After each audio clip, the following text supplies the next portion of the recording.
Kevin Jensen Neal je bil zaradi nasilništva in uporabe strelnega orožja že večkrat prijavljen policiji.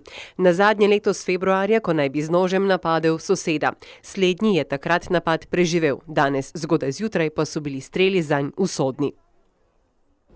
At 07:52 this morning, we received multiple 911 calls.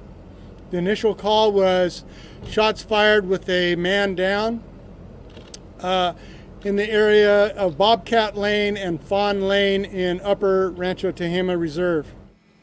Napadalec je skušal dreti v šolo, a so jo še pravočasno zaklenili. Kljub temu je v napadu ranil 2 učenca. Po napadu na šolo je ukradel poltovornjak in nadaljeval z divjanjem, ki je trajalo skoraj celo uro, dokler napadalca policija ni ustavila. Directly after that, multiple 911 calls from various sources indicating shots fired at different locations, including the elementary school. At this time, we have 5 confirmed deaths, no children.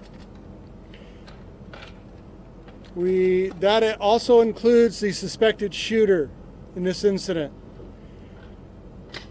We have 1 child shot at the school who's been transferred or medevaced to a local area hospital and is receiving treatment.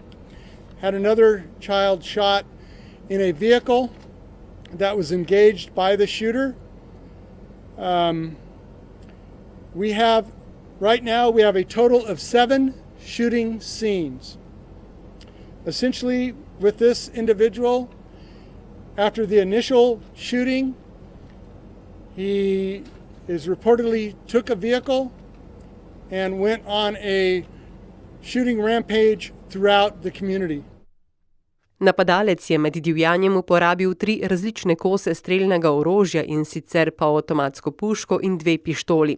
Kako je kljub številnim prijavam zaradi nasilništva prišel do orožja, bo pokazala nadaljnja preiskava.